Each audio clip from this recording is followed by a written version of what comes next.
Et à présent, j'accueille Laura. Bonjour Laura.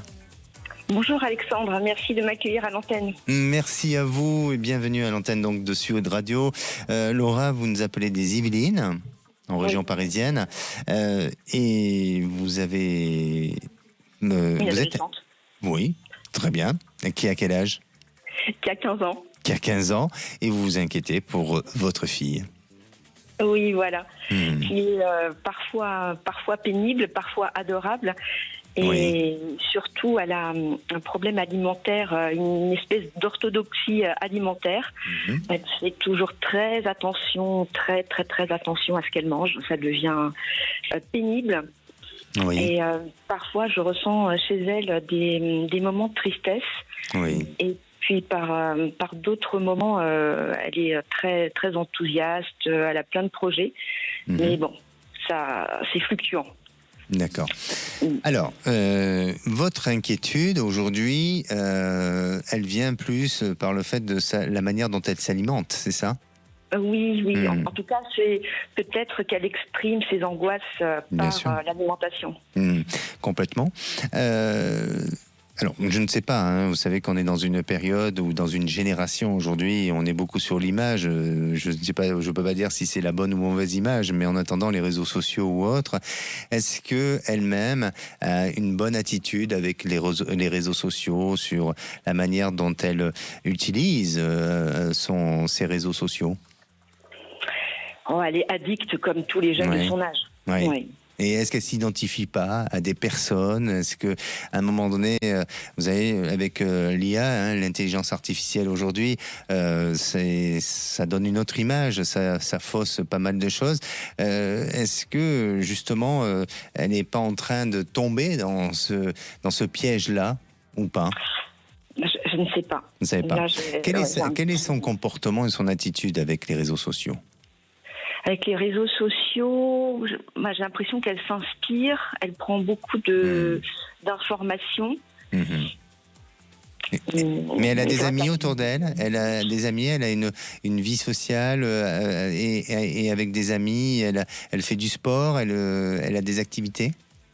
Alors elle fait du sport, elle a des amis, mais peut-être pas assez. Peut-être qu'elle se tourne plus facilement sur les réseaux sociaux. Oui, alors il y a cet aspect-là qui semble apparaître chez elle, qui pour moi, il faut faire attention. Elle a quel âge votre fille, vous m'avez dit?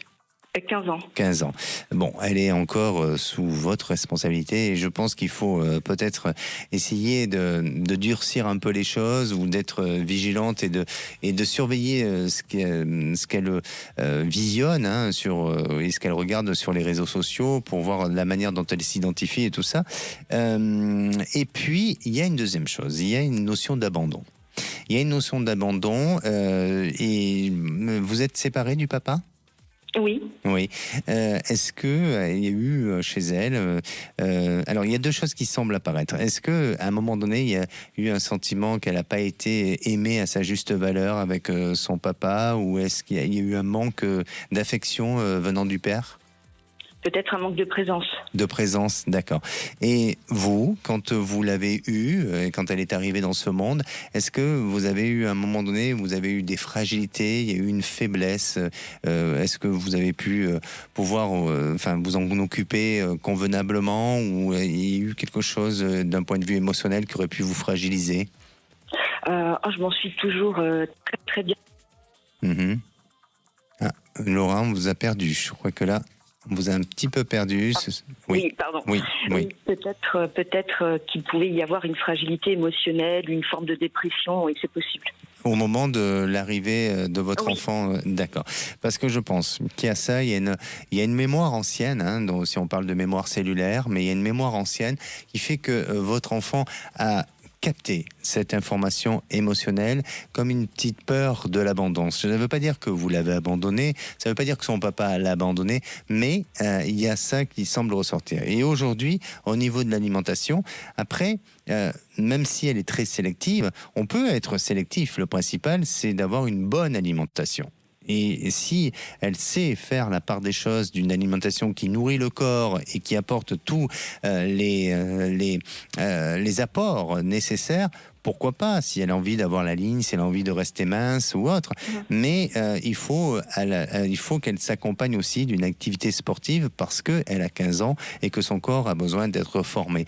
Après, si il y a une attitude, un comportement exagéré avec l'alimentation et qu'il y a un refus avec l'alimentation, avec vous, et non pas avec le monde extérieur, là, il faut vraiment l'amener chez un thérapeute, vraiment l'amener chez un psy pour se faire suivre et identifier le malaise et le problème qu'il y a eu, qui n'est pas à cause de vous, mais tout simplement parce que voilà, elle s'est retrouvée dans un moment de peur, de crainte et elle l'a pas conscientisé tout ça.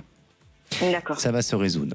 Ça va se résoudre, mais il faut suivre de près tout ça. Il faut identifier, il faut suivre et peut-être qu'il y a un besoin d'un petit suivi psychologique. D'accord, donc elle a besoin d'être accompagnée. Ah, complètement. Pour qu'un thérapeute et un professionnel de la santé puisse identifier les choses en disant le problème vient de là et non pas d'ailleurs. Vous voyez ?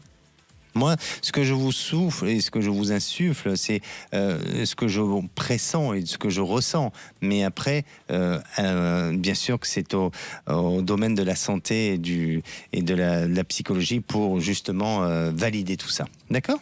D'accord. Merci à vous. Merci pour cet éclairage. Merci, prenez soin de vous. Merci Laura.